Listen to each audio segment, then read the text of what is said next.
नमस्कार दोस्तों, आज की वीडियो में हम पढ़ेंगे त्रिकोणमिति का परिचय पार्ट 2।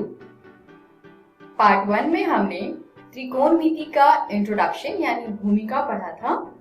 उसी के साथ हमने त्रिकोणमिति के 6 अनुपातों के बारे में पढ़ा था। इस वीडियो में हम त्रिकोणमितीय अनुपात पे बेस्ड कुछ प्रैक्टिस क्वेश्चंस करेंगे। चलिए देखते हैं पहला उदाहरण।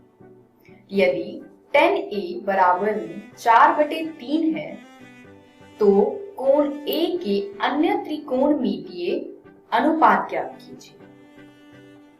चलिए हल देखते हैं। सबसे पहले एक समकोण त्रिभुज ABC की रचना करें। अब हम जानते हैं कि tan A बराबर में 4/3 है और आप ये भी जानते हैं कि tan A बराबर में लंब बटे आधार होता है, यानी ये बराबर होगा BC बटे में AB के। अब यदि BC बराबर में 4K है तो AB बराबर में 3K होगा, जहां K एक धन संख्या है। अब हम इसमें पाइथागोरस प्रमेय का प्रयोग करेंगे AC ज्ञात करने के लिए। तो पाइथागोरस प्रमेय से AC का वर्ग बराबर है AB का वर्ग जमा BC का वर्ग। अब हम यहाँ पर AB और BC का मान रखेंगे तो ये आएगा 4K का वर्ग जमा 3K का वर्ग। इसको हल करेंगे तो 4K का वर्ग होगा 16K वर्ग जमा में 9K वर्ग। दोनों को जोड़ते हैं तो ये आएगा 25K का वर्ग, यानी AC वर्ग बराबर है 25K का वर्ग। दोनों तरफ हम वर्गमूल करेंगे तो हमें AC बराबर में 5K प्राप्त होगा। अब हम इनकी परिभाषाओं की सहायता से सभी त्रिकोणमितीय अनुपात लिख सकते हैं, क्योंकि हमें तीनों भुजाओं का मान ज्ञात हो गया है।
Q समकोण है, PR जमा QR बराबर है 25 सेंटीमीटर और PQ बराबर है 5 सेंटीमीटर।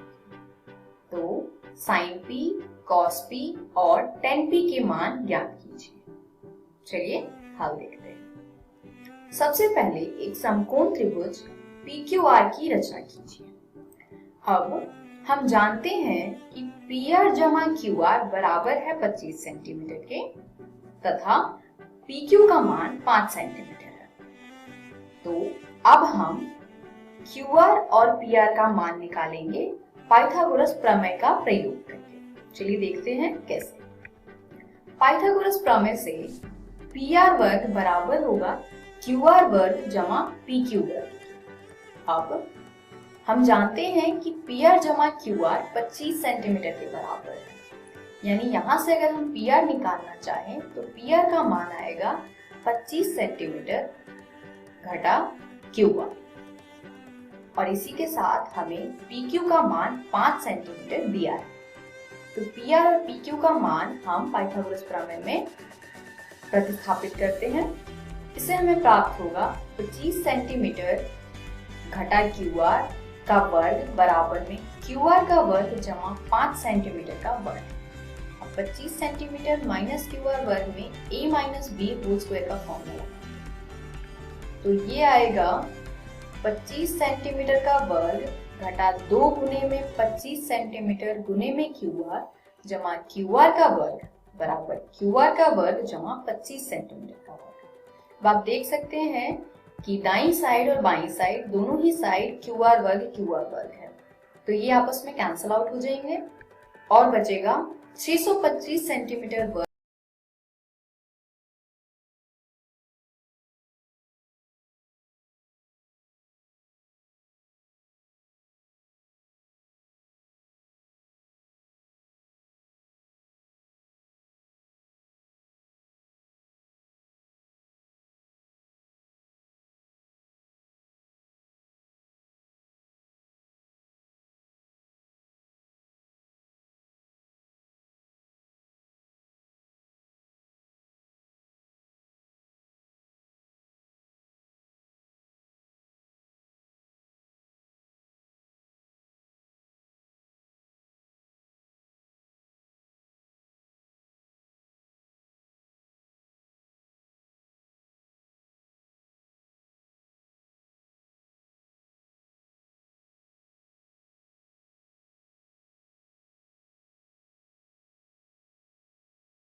अनुपात आएगा 12/13। इसी प्रकार cos p बराबर है आधार बटे में कर्ण। यहाँ आधार है PQ तथा कर्ण है PR। तो PQ का मान है 5 सेंटीमीटर और PR का मान है 13 सेंटीमीटर। तो cos p बराबर आएगा 5 सेंटीमीटर बटे में 13 सेंटीमीटर, यानी अनुपात होगा 5/13। तीसरा हमें निकालना है tan p। तो tan p का सूत्र क्या होता है? लंब बटे में आधार।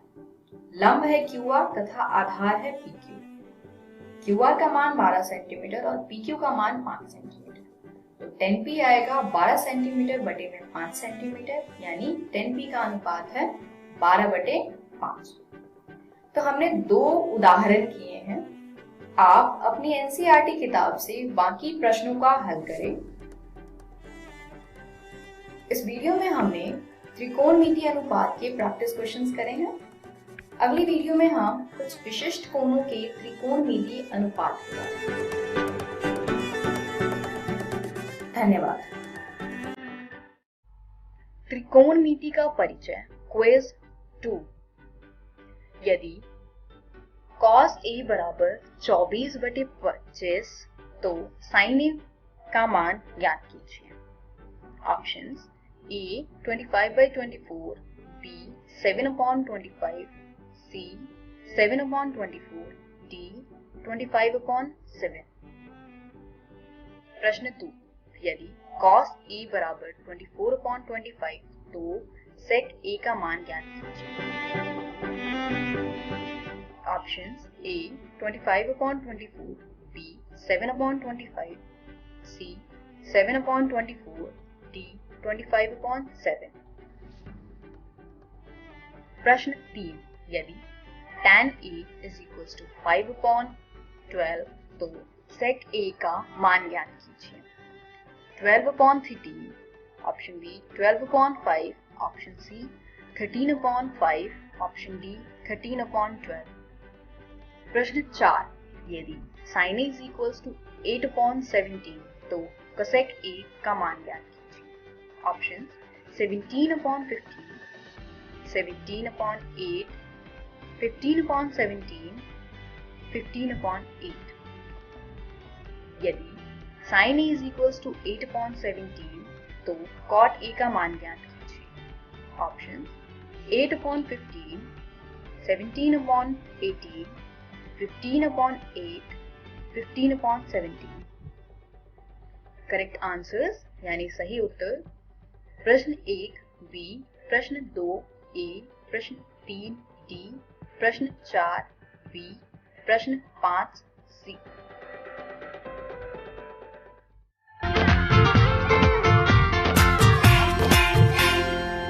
नमस्कार दोस्तों, आज जो हम अध्याय करने जा रहे हैं उसका नाम है जैव प्रक्रम। हम इसके 5 भाग पहले ही कर चुके हैं और ये इसका छठा और आखिरी भाग है। अब तक हम 3 जैव प्रक्रम की बात कर चुके हैं, जो है पोषण, श्वसन और वहन। और आज हम इसके आखिरी जैव प्रक्रम की बात करेंगे, जो है उत्सर्जन। तो चलिए शुरुआत करते हैं एक सवाल से, और सवाल है उत्सर्जन क्या होता है। इस वीडियो में हम इसी सवाल का उत्तर जानने वाले हैं।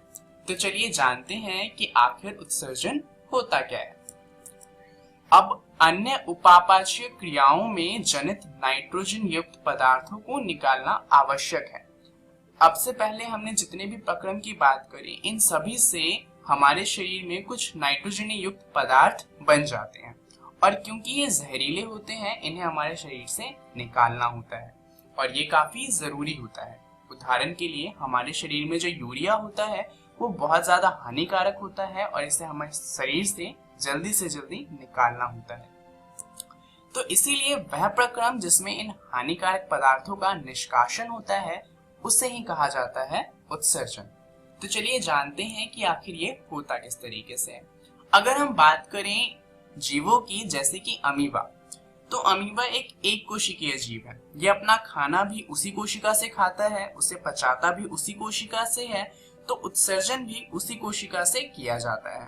परंतु अगर हम अपनी बात करें, तो हम तो एक कोशिकीय जीव है नहीं, हमारे पास तो बहुत सारी कोशिकाएं हैं, और इसलिए हमारे पास एक पूरी प्रणाली होती है उत्सर्जन के लिए। उदाहरण के लिए हमारे पास 2 वृक्क होते हैं जो निस्पंदन का कार्य करते हैं। निस्पंदन से जितना भी कचरा बाहर आता है उसे भेजा जाता है मूत्राशय के पास, और यहाँ पर वो तब तक रहता है जब तक उसे शरीर से बाहर न निकाल दिया जाए। तो मूत्राशय में हमारा सारा कचरा इकट्ठा किया जाता है वृक्क से। तो शुरुआत करते हैं वृक्क को समझते हुए। अगर हम वृक्क की बात करें, तो जो हमारा वृक्क है वो कुछ इस तरह का दिखता है। ये हमारे शरीर में 2 होते हैं। वृक्क में फुफ्फुस की तरह ही बहुत पतली भित्ति वाली रुधिर कोशिकाओं का गुच्छा होता है। इसे वृक्काणु कहते हैं। वृक्क के प्रत्येक कोशिका गुच्छा एक नलिका के कप के आकार के शिरे के अंदर होता है, और यह नलिका छने हुए पदार्थों को एकत्रित करती है, और इसे कहा जाता है बॉमन्स कैप्सूल। चलिए समझते हैं कि ये किस तरीके से होता है। ये हमारा वृक्काणु है, ये उसका एक डायग्राम है। इससे हम समझेंगे कि जो हमारा यूरिन है वो बनता किस तरीके से है। हम बहुत सारा पानी पीते हैं, और पानी पीने के बाद क्या होता है, जो हमारे विक्राणु होते हैं वो इसे निस्पंदन करते हैं। हमारे पास कुल लगभग 1 मिलियन से ज्यादा विक्राणु होते हैं, वो भी हर एक वृक्क में। और क्योंकि हमारे पास 2 वृक्क होते हैं, तो हम ये कह सकते हैं कि हमारे पास लगभग 2 मिलियन विक्राणु होते हैं जो निस्पंदन का कार्य करते हैं। अब यहाँ पर होता क्या है कि विक्राणु से जो हमारा रक्त है वो जाता है, और यहाँ पर निस्पंदन का कार्य होता है, और निस्पंदन के बाद जितना भी फालतू का सामान होता है वो बोमन संपुट में इकट्ठा किया जाता है। यहाँ से बोमन संपुट में सारी चीजें इकट्ठी होती हैं, और वहां से जाती है संग्रहण नालिका के पास, जहाँ पर संग्रहण नालिका से ये हमारे मूत्राशय में चली जाती हैं। परंतु क्या आप जानते हैं कि रोज 180 लीटर पानी छाना जाता है, परंतु अगर हम यूरिन की बात करें तो वो लगभग 1 से 2 लीटर होता है। तो आप देख सकते हैं कि लगभग जितना पानी छाना गया है उसका सिर्फ 1% हमारे यूरिन के रूप में आया। तो बाकी का सारा पानी कहां पर चला गया? दरअसल बाकी का जितना भी पानी होता है वो फिर से अवशोषित हो जाता है। दरअसल पानी ही नहीं, ग्लूकोज, अमीनो अम्ल, लवण और प्रचुर मात्रा में जल को वापस अवशोषित कर लिया जाता है, क्योंकि ये हमारे शरीर को जरूरी होते हैं और क्योंकि ये हमें वापस चाहिए होते हैं और ये हमारे लिए कोई वेस्ट मटेरियल यानी कि कोई कचरा नहीं है, इसलिए इन्हें वापस इकट्ठा कर लिया जाता है। तो आखिर चलिए अब बात करते हैं कि पौधों में ये किस तरीके से होता है, यानी कि पौधों में जो अपशिष्ट पदार्थ होते हैं उनका उत्सर्जन किस तरीके से किया जाता है। दरअसल पौधों के पास कोई प्रणाली नहीं होती, परंतु उनके पास बहुत सारे तरीके होते हैं जो अपना अपशिष्ट है उसका उत्सर्जन करने के। चलिए जानते हैं कि ये सारे तरीके कौन कौन से हैं। दरअसल अगर हम पौधों की बात करें तो वो कई रूपों में अवशिष्ट को उत्सर्जित करते हैं। उदाहरण के लिए वो पत्तियों से पानी का उत्सर्जन करते हैं। उसके अलावा उन्हें जो चीजें नहीं चाहिए होती वो उन्हें अपने फलों में डाल देते हैं। अब आपको शायद लगता होगा कि फलों में जितने भी न्यूट्रिएंट्स, जितने भी पोषक तत्व होते हैं वो सब पेड़ पौधे हमारे लिए फलों में डालते हैं, परंतु ऐसा नहीं है। पौधों को तो हमारा पता भी नहीं होता। दरअसल पौधों के लिए ये जितने भी न्यूट्रिएंट्स, जितने भी पोषक तत्व होते हैं वो किसी काम के नहीं होते और उन्हें इसे निकालना होता है, और क्योंकि उनके पास ज्यादा तरीके नहीं है निकालने के लिए तो उन्हें जितने भी तरीके मिलते हैं उन सभी से वो अपने अपशिष्ट को उत्सर्जित करते हैं। तो अपने फलों में अपने अपशिष्ट को डालना भी एक तरीका है अपने अपशिष्ट से छुटकारा पाने का। पौधे अतिरिक्त जल से वाष्पोत्सर्जन द्वारा छुटकारा पा सकते हैं। अब वाष्पोत्सर्जन में क्या होता है कि जो पत्तियां होती हैं, पानी पत्तियों पे चला जाता है और पत्तियों पर जाने के बाद उसका वाष्पीकरण हो जाता है, जिससे जो पत्तियां होती हैं वो हवा में चली जाती हैं। अगर आपको ये चीज देखनी हो तो आप ऐसा कर सकते हैं कि आप एक पौधे को ले और उसे एक जार से ढक दें। आप देखेंगे कि जार के ऊपर पानी की बूंदें आ जाएंगी। दरअसल ऐसा इसलिए होगा क्योंकि पौधों के पास जो ज्यादा पानी होता है वो उन्हें अपने पत्तियों पर ले आते हैं और उन पत्तियों से उनका वाष्पीकरण होता है और वो जो हमारे आसपास का वातावरण है वहां पर चले जाते हैं। चलिए जानते हैं और क्या तरीके हैं पौधों के पास उत्सर्जन करने के। बहुत से पादप अपशिष्ट उत्पाद कोशिकीय रितिका में संचित रहते हैं। अब जैसा कि हम जानते हैं पौधों के पास जितनी भी कोशिका होती हैं उनमें से ज्यादातर मृत होती हैं और उनका कोई काम नहीं होता। तो पौधे क्या करते हैं, जिन कोशिका का उन्हें कोई काम नहीं होता उनके अंदर अपने अपशिष्ट पदार्थों को जमा करना शुरू कर देते हैं। इससे उनके दो फायदे होते हैं, एक तो उन्हें अपशिष्ट से छुटकारा मिल जाता है और दूसरा उन्हें मजबूती मिलती है। अन्य अपशिष्ट उत्पाद रेजिन तथा गोंद के रूप में विशेष रूपों में पुराने जाइलम में संचित रहते हैं। अब यहाँ पर भी जो पुराने जाइलम है वो कोई काम नहीं करते, क्योंकि जाइलम का काम होता है पानी पहुंचाना और जो पुराने जाइलम होते हैं वो अब पानी नहीं पहुंचा सकते और इसीलिए पौधे इनका इस्तेमाल करते हैं अपने अपशिष्ट पदार्थों को उनमें संचित करने के लिए। इसके अलावा पादप भी कुछ अपशिष्ट पदार्थों को अपने आसपास की मृदा में उत्सर्जित कर देते हैं।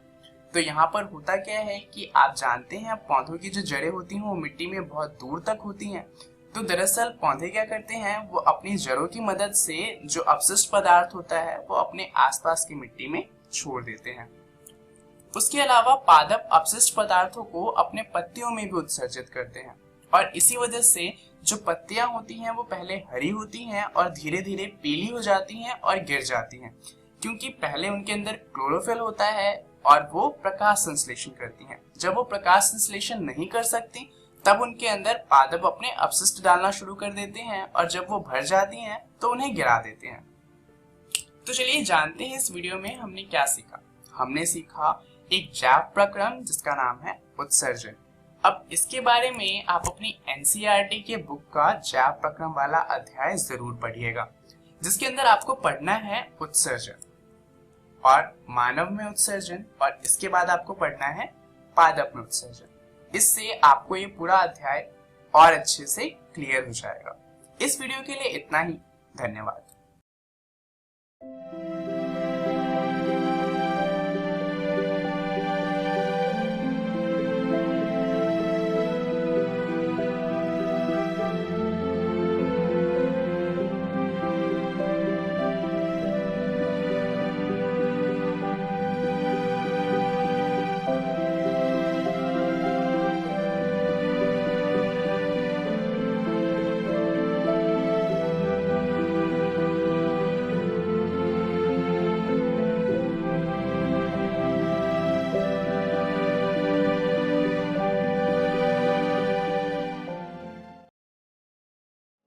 कोरोना वायरस जैसी महामारी से बचाव के लिए देश भर में लॉकडाउन है। बच्चों को सुरक्षित रखने के लिए विद्यालय बंद किए गए हैं। इस परिस्थिति में आपका मोबाइल ही आपका विद्यालय बन सकता है। जी हाँ, बिहार सरकार के शिक्षा विभाग ने यूनिसेफ और इकोवेशन के साथ मिलकर उन्नयन ऐप मेरा मोबाइल मेरा विद्यालय की शुरुआत की है। इस ऐप पर आप कक्षा 6 से 12 तक के पाठ्यक्रम को पढ़ सकते हैं। सिर्फ पढ़ ही नहीं सकते, बल्कि आपको पढ़ते समय अगर किसी भी तरह की कोई परेशानी आती है या फिर मन में कोई सवाल आता है तो इस ऐप पर आप अपने सवाल भी पूछ सकते हैं, जिसका जवाब उस विषय के विशेषज्ञ द्वारा दिया जाएगा। तो प्ले स्टोर से अभी डाउनलोड करें उन्नयन ऐप मेरा मोबाइल मेरा विद्यालय और अपने मोबाइल से ही अपने विद्यालय का अनुभव पाएं, वो भी बिल्कुल निशुल्क। घर पर रहें, सुरक्षित रहें, स्वस्थ रहें, पढ़ते रहें, आगे बढ़ते रहें, क्योंकि चाहे कोई भी स्थिति हो, शिक्षा हर बच्चे का अधिकार है। बिहार शिक्षा परियोजना की एक पहल। आशा करता हूं कि आज के एपिसोड में पढ़ाए गए पाठ को आप अच्छे तरीके से समझ पाए होंगे और आपके मन में जो भी सवाल आया होगा उसको आपने नोट भी कर लिया होगा। उन सवालों का जवाब आप उन्नयन ऐप पर पूछ सकते हैं, जहां पे आपको आपके ग्लोबल एक्सपर्ट उसी सब्जेक्ट के, उसी विषय के एक्सपर्ट आपका जवाब देंगे। अगर आपके पास इंटरनेट या स्मार्टफोन नहीं है तो भी घबराने की बात नहीं है। आप स्क्रीन पर दिए गए नंबर पर हमें कॉल भी कर सकते हैं। आपको कॉल पर भी आपके सवालों का जवाब दिया जाएगा। तो नंबर आप नोट कर लीजिए। आप हमें ईमेल भी कर सकते हैं। ईमेल नोट कीजिए biharunnyan@gmail.com। बच्चों, आज के इस एपिसोड का पुनः प्रसारण डीडी बिहार पर संध्या 3:05 से 4 बजे तक आएगा। तो आपको अगर इसी एपिसोड को दोबारा देखना हो तो आप 3:05 पर फिर से डीडी बिहार चैनल खोल के देख सकते हैं। और हर दिन की तरह YouTube पर भी आप मेरा दूरदर्शन मेरा विद्यालय सर्च करके 2 बजे के बाद कभी भी वीडियो को एक्सेस कर सकते हैं। तो बच्चों, मेरा दूरदर्शन मेरा विद्यालय के आज के एपिसोड में इतना ही। मिलते हैं अगले एपिसोड में कुछ और रोचक पाठ, रोचक विषय और काफी इंटरेस्टिंग कहानियों के साथ। तब तक के लिए घर पर रहें, सुरक्षित रहें और पढ़ते रहें। बाय बाय बच्चों।